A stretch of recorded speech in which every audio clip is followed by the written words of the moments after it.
ايه السلام عليكم. فيديو النهارده ان شاء الله هنعمل التصميم ده وهقول لك كل حاجه بالتفصيل، وكمان سايب لك كل الصور المستخدمه تحت في الوصف. كل اللي طالبه منك تكمل التصميم ده للاخر عشان تحصل اكبر استفاده، وهقول لك على حاجه مهمه جدا في اخر التصميم. ولو مهتم بتصميمات السوشيال ميديا والدمج والريتاتش اشترك في القناه عشان يوصل لك كل جديد، ولو عجبك التصميم ده شجعنا بلايك واكتب تعليق مميز زي كده صديقي، ويلا بينا نبدا. تعالى اوريك الاول الصور اللي احنا هنستخدمها والتصميم اللي احنا عملناه. من الصور اللي قدامك دي عملنا التصميم اللي انت شايفه قدامك ده، او ده ممكن تخليه واحد من الاثنين. وعشان ما اطولش عليك يلا ندخل بينا على الفوتوشوب على طول.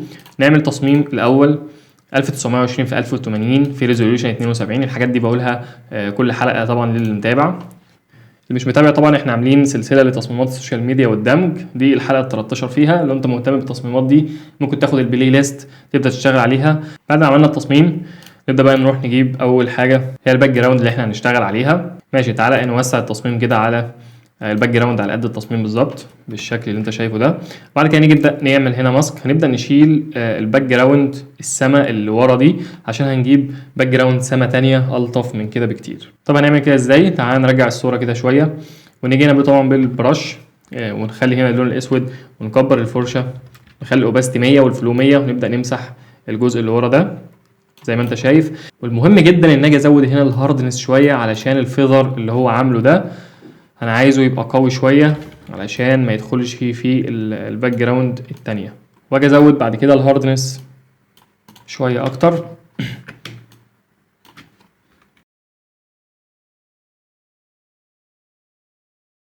طيب كده شكل كويس لحد ما. ممكن نشيل هنا جزء السواد القديم. طيب كده كويس. نروح جري على طول هنجيب السما اللي احنا هنعملها. تمام كده. نبدأ برضو نوسعها، نوسع من هنا وهننزلها تحت الباك جراوند عشان تظهر بالشكل اللي احنا شايفينه ده. ونبدأ ممكن نزود فيها التفاصيل شوية. ماشي لحد ما كده كويس. طيب نهاية الخط الفاصل بين الاتنين انت شايفها فيك شوية، عشان كده انا جايب هنا شوية زرع كده او حشائش نبدأ نحطها على الجزء الفاصل ده عشان ما تبانش. تعالى الاول على الباك جراوند الارضية اللي هنا وهنعمل هنا كنترول تي وكليك يمين. هاجي هنا بالورب الاول. تعالى نحولها الاول لكونفيرت تو سمارت اوبجكت، بعدين نحولها راسترايز لاير وهنعمل كنترول تي وهنيجي هنا بالورب ونبدأ نشد كده شوية الجزء العالي ده زي ما انت شايف كده. علينا بس الجزء الواطي ده شويه. طيب حلو قوي. طبعا في هنا جزء ظهر ولكن هنا في يبقى فيه ترابيزه اصلا وهتخبي الموضوع ده، فبالنسبه لنا مش فارق يعني. طيب هنظبطه من هنا من على الشمال الاول وبعد كده هقول لك نعمل ايه. هنظبط اكتر كده. ماشي كده افضل نتيجه. بعد كده هنعمل كنترول تي برضه هنيجي هنا بالورب هنبدا نشد هنا شويه ننزلها كده تحت. هنرجع ورا كده ونشوف هنلاقي الجزء اللي هنا طويل حبتين هناخده كده وننزله تحت ونعلي ده شويه كده. طب حلو جدا وانا ما عنديش مشكله كده. احنا بنينا برسبكتيف حلو او منظور كويس الارض مع السماء. نبدا نجيب هنا الترابيزه احنا هنبدا يبقى عليها المنتج. بعد كده هنحطها هنا هنخليها فوق خالص كنترول تي نبدا نكبر شويه كده كويس. بس ممكن تعالى نوسعها برضه. هنيجي هنا بالسلكشن وهنعمل ماسك بالشكل اللي انت شايفه ده وهنعمل كنترول تي خلينا نوطي من هنا شويه زي ما انت شايف كده. بعد كده سريعا هنروح نجيب المنتج يا صديقي، وما تقلقش المنتج ده هنظبط له هنعمل له ريتاتش وهنلمعه كده وهنخليه بصراحه كويس اكتر ما هو طافي كده. وبالحلقه دي بالذات انا هعلمك فيها الريتاتش اكتر يعني. ماشي كده كويس. تعالى ننظم بقى الشغل. ناخد الباك جراوند ده كله في كنترول جي مع بعضه وهنسميه باك جراوند. اهم حاجه لازم تنظم الشغل عشان لما تيجي ترجع او تعدل حاجه. بعد كده ده المنتج. تعالى نكون التصميم وبعدين هنبدا نظبط في الاخر. نجيب هنا الفلاي دي ماشي وهنخليها كده ناحيه ورا شويه عشان كده هنعمل لها بلور حبتين. وبعدين انا فكرت ان احنا نجيب بتاع الباكت القهوه ده او شوال القهوه اللي قدامك ده وهيبقى كده متعلق طاير في الجزء ده كده، ولكن هميله اكتر عشان تاخد الاتجاه. تعال نرجع كده، ممكن نصغره شويه بالشكل اللي انت شايفه ده. حاجه جميله وسهله. الحاجات دي كلها هنعمل لها ريتاتش وهنظبط الاضاءه بتاعتها طبعا في الاخر. احنا بنكون بس التصميم مع بعض وبعد كده هنبدا نشتغل في الاخر مره واحده. ممكن نجيب الفلاي دي كمان كانها طايره كده في السماء، ولكن هنصغرها قوي، هي جايه صغيره، ونخليها ناحيه ورا وهنبقى نعمل لها بلور طبعا عشان ما تبانش يعني. هنصغرها شويه. تمام، حلو جدا كده. طيب تعالى نعمل بعد كده مصدر الاضاءه اللي هو هيبقى شمس من ناحيه هنا. خلينا نعمل هنا لير ونيجي هنا باللون العسلي زي ما اتعودنا. طبعا اللي تابع معايا الحلقات اللي فاتت بقت سهل عليه جدا ان هو يعمل مصدر للاضاءه. خلينا الاول نقلل الهاردنس وهنكبر، وبعد كده طبعا اللي مش عارف احنا بنعمل قدامه اهوت. بعد كده نعمل لير تانية، سوري، هنجيب اللون الابيض ونصغر شويه بالشكل اللي انت شايفه ده، وهنعمل كنترول اي كنترول تي تبدا تكبر شويه. بعد كده نيجي نخليها هنا سكرين، نخليها اوفرلاي سكرين افضل، وهنكبر كده ونيجي نحطها هنا شويه. مش بس كده، هنروح نجيب الاوفرلاي بتاعتنا القويه جدا اللي بتدي ايحاء للشمس بالظبط. هنيجي هنا نخليها سكرين عشان نشيل اللون الاسود، وهنيجي هنا نكبر شويه كده، نخلي الاشعه بتاعتها قويه كده. ممكن طبعا تقلل الاوباستي بتاعتها مش قوي يعني. ممكن نيجي على اللاير اللي تحتها ونقلل الاوباستي بتاعتها شويه كده. عملنا مصدر اضاءه. تعال بقى نوزع الاضاءه والظل على جميع العناصر اللي موجوده في التصميم ونعمل دمج للتصميم مع بعض. وفي تريكات حلوه هنعرفها واحنا ماشيين بخصوص الريتاتش بتاع المنتج ده. وفي نهايه التصميم بعد كده هنعمل كاميرا رو فلتر ونظبط الالوان وندرج الالوان بتاع التصميم عشان يديك تصميم سوشيال ميديا قوي جدا واكتر من اللي انت متوقع. يلا تعالى الاول كده نمسك المنتج ده ونعمل له جزء الشادو بتاعه. نيجي هنا على المنتج ونيو لاير. الاول تعالى نعمل الشادو اللي هو تحته. تعالى ناخد هنا كنترول جي وهناخد النسخه اللي تحت كنترول تي، وهنيجي هنا بالكنترول وناخد النقطه او نقف على النقطه دي ونبدا نسحب كده ناحيه تحت زي ما انت شايف في اتجاه اللي هيبقى فيه الظل زي ما انت شايف كده. وهنعمل هنا كنترول تي تاني عشان ناخد النقطه دي نحركها هنا نخليها تحت التصميم بالظبط. بعد كده هعمل يو اند ساتوريشن واعمل هنا كليب ماسك عليها واخلي اللايتنس اسود خالص كده بقى شبه الظل. لسه هنعمله طبعا جاسيون بلور عشان يبقى شبه الظل قوي، ولكن في جزء هنا الظل هو ماشي على اللوحه الخشب هيجي عند الكسره اللي احنا شايفينها دي، عند الكسره دي، والمفروض الظل ينكسر عندها. هنعمل كده ازاي؟ هنيجي على اللاير اللي هي بتاعه الظل ونخليها الاول راسترايز لاير، ماشي الكلام. بعد كده تيجي على السلكشن هنا وهتحدد الجزء اللي هو المفروض هنغير اتجاه الظل بتاعه. حددنا كده جزء السلكشن ده، كليك يمين هناخد لاير فيا كات، هناخد الجزء ده لوحده خالص بعيد عن الجزء ده. تمام او كده بقى عندي الجزء ده لوحده والجزء ده لوحده. بالهيو اند ساتوريشن هاخد نسخه منه على الجزء اللي تحت تاني واخليه هنا كليب ماسك بالشكل اللي انت شايفه ده. وما خدش نسخه. تعال الاول ناخد كنترول جي ماشي ونطلع ده فوق اللاير اللي فوق. بقى كل لاير عليها الهيو اند ساتوريشن بتاعتها بالشكل اللي انت شايفه ده. طيب انا هاجي بقى على الجزء اللي هو تحت ده كنترول تي وابدا اغير اتجاهه علشان يتكسر مع اللوح الخشب اللي انت شايفه ده، بس يكون بشكل طبيعي الى حد ما ومش فيك الشكل اللي انت شايفه ده كده. وهتعمل كنترول تي تاني عليه وتعمل هنا وارب وهتبدا تشد الاجزاء دي عشان يبان ان هو مستقيمه، لانه هينزل مستقيمه مش هينزل بالشكل ده يعني. تمام اوي كده. ممكن نجيب ده شويه كده بالشكل اللي انت شايفه ده. طيب هنبدا نعمل ايه بعد كده؟ هنيجي على اللاير اللي تحت، هنيجي على فلتر بلور جاسيون بلور، نبدا نعمل بلور لللاير دي بالشكل اللي انت شايفه ده. نبدا نقلل الاوباستي بتاعتها شويه.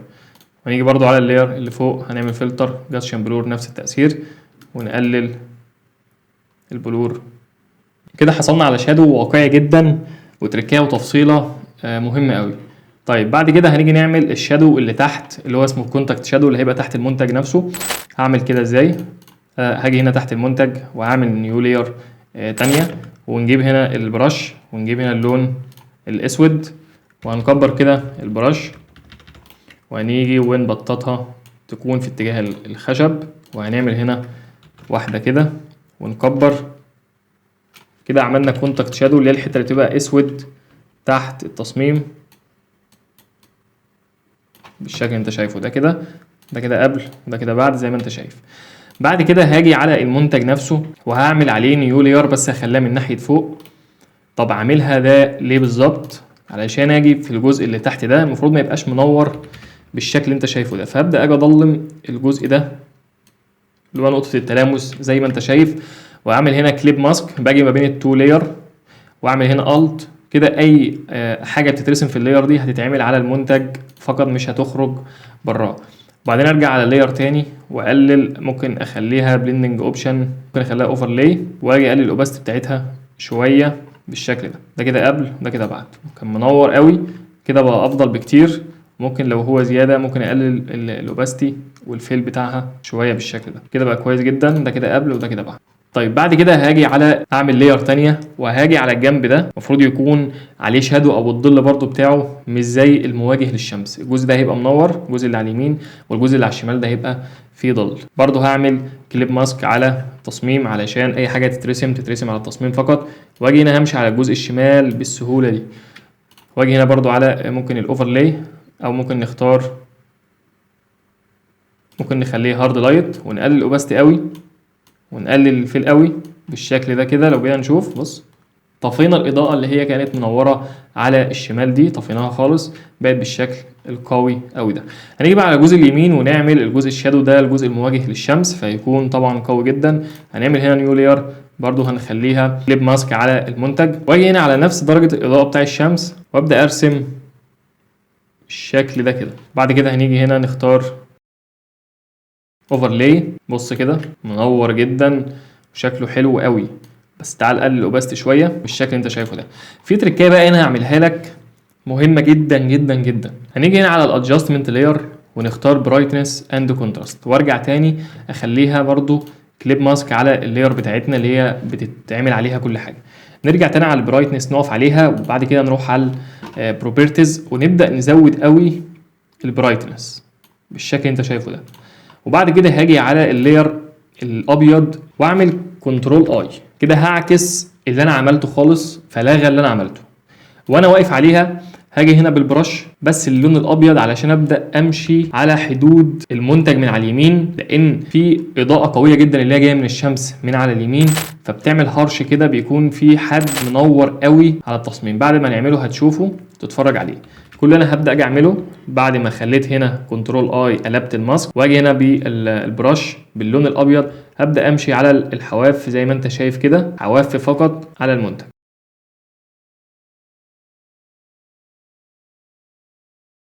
طب لو رجعت كده وابتديت اوريك بقى النتيجه، ده قبل وده بعد. احساس بص يعني هي حاجه بسيطه ولكن مهمه جدا. وممكن طبعا اجي برضو بالجزء اللي هو هيبقى ناحيه فوق ده، هيبقى مواجه للشمس، ممكن اعمله بلاش الجزء اللي على الشمال ده. بصوا ده قبل وده بعد، تفرق جدا وحاجات بسيطه. انا عايز اقول لك ان التفاصيل صغيره جدا في كل حاجه بتظهر لك التصميم في الاخر بشكل انت مش متوقعه. طيب بعد كده هبدا اجي اعمل حاجه مهمه جدا جدا، وهتنقل المنتج ده شكل المنتج ده وتخليه يخطف العين بطريقه قويه جدا جدا. هنعمل ريتاتش للمنتج كده بس هيعجبك قوي. تعال بس ناخد كل اللاير اللي احنا اشتغلنا فيها في كنترول جي كده مع بعضه، وهنسمي هنا برودكت. نبدا هنا نفتحه تاني وهنيجي على المنتج بتاعنا. هعمل ايه بقى؟ هاخد منه كنترول جي واقف على اللاير اللي هي ناحيه فوق الاول. تعالى نحولها لراسترايز لاير الاول، كليك يمين راسترايز لاير، وبعد كده هروح على ايديت فيل، وهنا هنختار هنا في الكونتنت 50% جراي، والمود هنخليه نورمال ونفس الاختيارات كده، وهنعمل اوكي. هيظهر بالشكل اللي انت شايفه ده. هنيجي على البليندنج مود هنا ونخليه اوفرلاي، يبقى احنا ما عملناش اي حاجه كده لحد دلوقتي.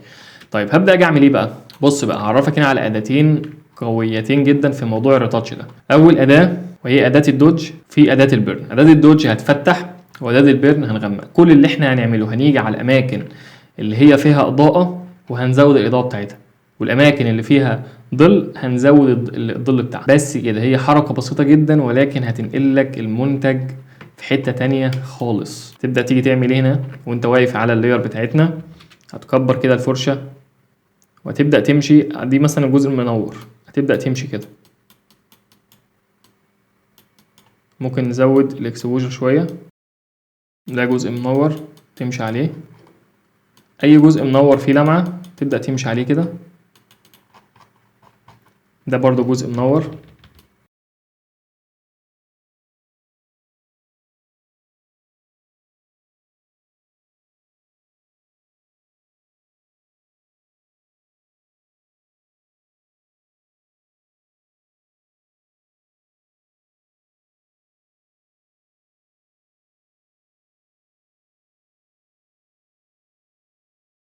كده انا خلصت ده. بص يا معلم، يعني بص شوية الحركات اللي انت عملتها، شوف عملت ايه في المنتج. تعال نبص عليها من بعيد كده شوية، يعني بتخطف العين، اللمعات دي بتخطف العين.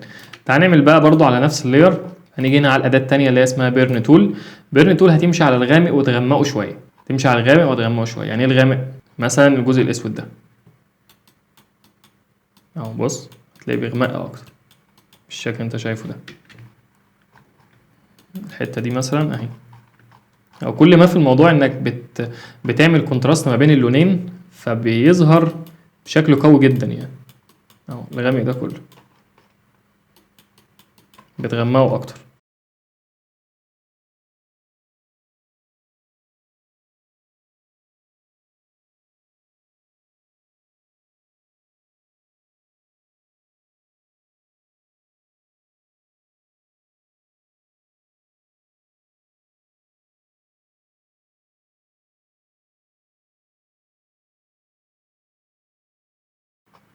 بس كده انا خلصت يعتبر الضوء والظل. بص بقى كده قبل وبعد. انا كده قبل بعد. قبل شوف باهتة جدا، يعني التصميم او المنتج تحس ان هو باهت قوي. شوف بعد كده لا، يعني اتنقل في حتة تانية خالص، تحس ان هو اترسم. فده هو الريتاتش، وممكن ازودك بعد كده بحلقات يعني لو انت محتاج، ولكن هو ده الريتاتش بسهولة. وانا عامل التصميم ده تقريبا كله علشان الحتة دي يعني. طب كده انا خلصت المنتج. تعالى نبدأ نقفله. نبدأ نروح على الاشكال دي بقى عشان نظبط بيها الاضاءة. هنعمل هنا نيو لاير، ونخليه هنا برضو كليب ماسك على اللاير بتاعنا عشان اي حاجة تتعمل عليه هو. وهنيجي هنا بالبرش وهنجيب اللون ماشي، نخليه الفاتح بلاش اللون الاصفر عشان الشمس مديه اكتر على لون ابيض بالشكل ده كده. وهنيجي هنا على سكرين او اوفرلاي. تعالى ماشي على سكرين، ونقلل الاوباستي بتاعها شويه اهو، اداك الشكل اللي انت شايفه ده. وبعد كده هنعمل واحده غامقه برضو كليب ماسك، وهنيجي هنا باللون الاسود نبدا ناخد شويه الجزء ده والجزء اللي تحت، وهنعمل هنا خليها سوفت لايت ونقلل الاوباستي برضو شويه. يبقى ده الشكل اللي احنا وصلنا له. بص من بعيد اهوت. الحاجات دي بتفرق يا جماعه جدا، هي تركات بسيطه جدا ولكن بتفرق قوي يعني. طيب تعال نروح برضو نيو لاير تانية علشان نظبط الاضاءه. نيجي على الجزء اللي هو في الاول ده، وهنخليه هنا اوفرلاي عشان يبقى جزء منور زي ما انت شايف كده. تمام كده. بعد كده هنيجي على الفلاي بالجزء اللي هو الاسيد ده، وهنعمل كنترول جي كده بقى كلهم مع بعض، ولكن في واحدة. تعال نخرج الاسيد ده بره، يبقى دول كده مع بعض. نعمل هنا كنترول جي بقى وناخدهم كده، كنترول تي، ونقلل كده الاوباستي خالص، ونخليها جايه كده من ناحيه ورا. وهنبقى نعمل لها بلور طبعا عشان ما تبقاش ظاهره بالشكل اللي انت شايفه ده. طب تعالى نعمل بقى بعد كده الخطوه اللي بعدها اللي هو التركيز على المنتج اكتر. وعشان اعمل كده لازم اخلي تقريبا التصميم كله اوت اوف فوكس علشان يبقى التركيز كله على المنتج. طيب هعمل كده ازاي؟ اول حاجه هنا هاجي على الباك جراوند واعمل هنا، هاجي هنا على الباك جراوند وافتح كده الباك جراوند، واجي على السماء الاول فلتر جاسيان بلور، نعمل هنا بلور بالشكل ده عشان اضيع التفاصيل شويه. بعد كده هروح على الجزء اللي هو تحت اللي هو الفارم جاسيان بلور، برضه هنضيع التفاصيل اكتر. وهنجيب بعد كده الترابيزه او الخشب جاسيان بلور، برضه نضيع التفاصيل اكتر. فاضل حاجه اللي هو الزرع ده نفس الموضوع جاسيان بلور. اوكي الشكل الجميل اللي انت شايفه ده، ولكن ممكن اجي عند الجزء اللي هو بتاع الترابيزه واقلل البلور بتاعه شويه يعني عشان هو قريب من المنتج. طيب بعد كده هاجي على الجزء اللي هو ورا ده، واجي برضه اعمل بلور بنفس الشكل، واجي هنا على الفلاي فلتر جاسيان بلور نفس الموضوع ورا. ممكن نيجي هنا فلتر جاسيان بلور اهوت، ونيجي هنا على الفلاي جاسيان بلور. واخر حاجه خالص هي الاسيت اللي هي فوق فلتر جاسيون بلور. كده بنعمل بلور للتصميم كله كده بشكل لا ارادي، انت فعلا عامل فوكس على المنتج بتاعنا. طيب تاني حاجه تعالى نجيب اللوجو بتاع نسكافيه. ده اللوجو، تعالى نطلعه فوق خالص، نعمل هنا كنترول تي، تعالى نكبره هنا شويه كده ونحطه فوق. ماشي نصغره شويه عشان هنكتب كلمه تحته لسه. تمام، باداه التكست، وهنبدا هنا نكتب بالشكل الجميل اللي انت شايفه ده. طب ماشي، بعد كده تعالى نجيب هنا حبات القهوه دي، ناخد منها كده واحده. ماشي تعالى نكبر اكتر. تمام اوي كده. هنعمل هنا ماسك وهنسيب بس 3. نجيب اللون هنا الاسود، نبدأ نشيل بقى الجزء ده. ماشي نشيل الجزء ده كمان دوت، وده عشان قريب من الحاجات دي، وده هنشيله. ممكن نسيب هما دول بس، هما معمولين بلور فكده كويس اوي. ماشي تعال نجيب اللوجو التاني. ماشي ونعمل هنا تعال نجيب اللاسو تول، كنا ناخد اللي هو على الشمال ده فعليه كده. بعد كده تعمل ماسك وتاخد ده تحطه هنا بالشكل اللي انت شايفه ده كده، حلو جدا برضو ولذيذ يعني. طيب في حاجه كده تعالى نعملها سريعا، انا نسيت اعملها. هنيجي على الترابيزه، المفروض الشمس دي بتعمل اضاءه شويه على الترابيزه وشويه ظل، فتعالى نعملها كده سريعا. هنعمل هنا برضو نيو لاير ونخليها كليب ماسك، وهنيجي هنا هننور شويه دول كده وحواف من هنا كده شويه، ونقلل الاضاءه هنا اكتر، ونخليها هنا سكرين. ممكن ندور على حاجه تانية غيرها. ماشي اوفرلي كويسه، عملت الاضاءه بالشكل ده، نورت الدنيا شويه وكده بقت اكتر واقعيه يعني. طيب تعالى بعد كده نعمل اخر حاجه خالص، هنعمل هنا نيو لاير بره على التصميم خالص، ونيجي هنا بالجريدينت تول ونبدا نشد كده شويه، نعمل كنترول تي ونوزع هنا شويه، وده هيدي ايحاء اكتر ان الاضاءه جايه من هنا، فالجزء اللي على الشمال ده ظل. بص فرقت كتير جدا في التصميم. بعد كده اخيرا هنجيب التصميم كله ونعمل كنترول جي جروب، وبعد كده ناخد نسخه من الكنترول جي ونيجي هنا بالسلكشن تول وناخد نعلم على التصميم كله. الاول هندوس هنا كليك يمين ونعمل كونفيرت تو سمارت اوبجكت، وبعد كده بالسلكشن اللي احنا عملناه ده هناخد منه كنترول جي تاني ونمسح القديمه ونحول الجديده دي كونفيرت تو سمارت اوبجكت تاني عشان نعمل كاميرا فلتر. مش هنعمل حاجات كتير فيها، هي حاجه واحده بس، هنزود الاضاءه اكتر. هنيجي هنا باللون الاصفر ونزود كده اللون الاصفر بس كده، مش عايز تعمل حاجه اكتر من كده خالص. ممكن تيجي هنا وتخلي اللون الاحمر ده مايله شويه احمر عشان حته التصميم دي والاحمر يبان في التصميم اكتر، بس هو ده اللي انا عايزه. بص بقى التصميم فرق، بص ده قبل، اوريك بس ده قبل كده الاضاءه مطفيه، اللون مطفي، تصميم طافي. بعد كده بص على ده، تصميم ظهر جدا يعني. بس وده كان التصميم بتاع النهارده، يا رب يكونوا استفدتوا من الحلقه. وفي نهايه التصميم حابب اشكر كل اللي بيكتب تعليق حلو زي، وانا عارفهم بالاسم كمان. انا بشكرهم بشكل شخصي جدا، وربنا ما يحرمني من تشجيعكم دايما يا اصدقائي. اعمل لايك لو التصميم عجبك واشترك في القناه، واشوفك في حلقه جديده، وسلام.